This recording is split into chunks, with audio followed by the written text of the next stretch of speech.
There's something about these mountains that pulls you towards them. That was my first thought when I set foot on Crank's Ridge.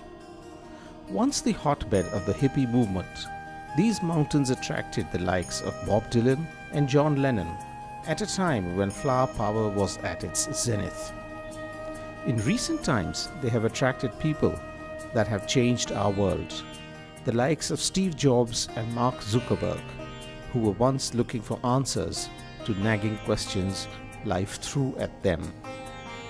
Small wonder then that a brilliant young dancer, exploring a new form that was until then derided by purists as modern Indian dance, came here and made it home. This young dancer was Uday Shankar, accompanied by his collaborator, the ballet dancer from Russia, Anna Pavlova. Soon they would travel the world, and so successful would their collaboration become that modern Indian dance would forever be called ballet, even though there were no similarities between this variant of Indian dance and its Russian counterpart. Even as Uday Shankar experimented with the local operatic form, the Kumaoni Ramlila, he attracted an interesting bunch of co-artists and students.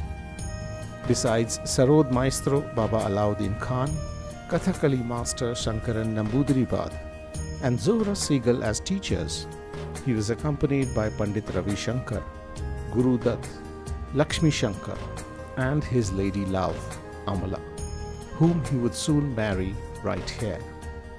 The ambitious project soon ran short of funds and was wound up.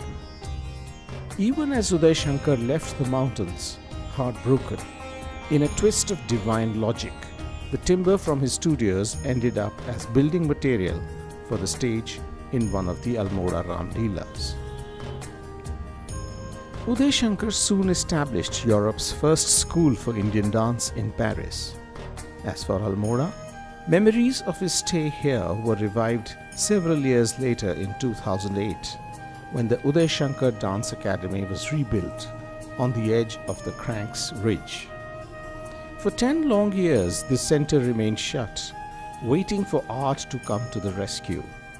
Meanwhile, Almora grew from a quaint little town to a chaotic city, oblivious of its artistic legacy, pulling down beautiful vernacular structures, replacing them with malls and high-rises.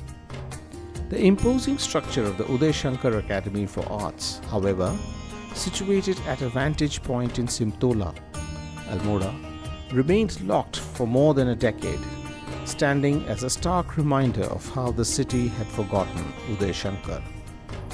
At long last, Been There Done That was given the task of kick-starting the process of heritage appreciation, getting youth involved in the interpreting the glorious past of the town of Almora. As usual, for BTDT, everything begins with walking. We asked young people to apply for a workshop to become walk leaders. Not expecting too much enthusiasm, we were pleasantly surprised to see several young people applying for the course. For 3 days, this group explored Almora's heritage and came up with ideas on different walking trails. Finally, we were joined by our extended family, the energetic walkers from Dehradun, always game for an adventure.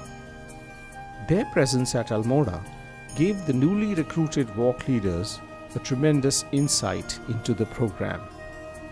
Amongst the frames that began to attract people the most were the ones on personalities who passed through Almora, fell in love with this maddening landscape, and immortalized it in their works. Swami Vivekananda, Mahatma Gandhi, Rabindranath Tagore, D.H. Lawrence, Marion North, the list is endless.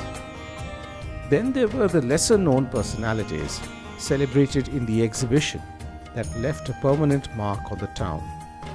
For instance, there is a striking image of Mary Budden gazing at the snow-capped Himalayas, in whose memory the Buddens Memorial Church stands in the Almora Bazaar. Boshi Sen, a pioneer scientist who lived and worked here, is also commemorated through a collection of images. The exhibition has truly given a new lease of life to the Uday Shankar Center for Arts. More importantly, it has given the people of Almora reason to celebrate their city and, in the awareness of their past, work towards a better future. Someone has rightly pointed out, sometimes the best way forward can be found by looking backwards.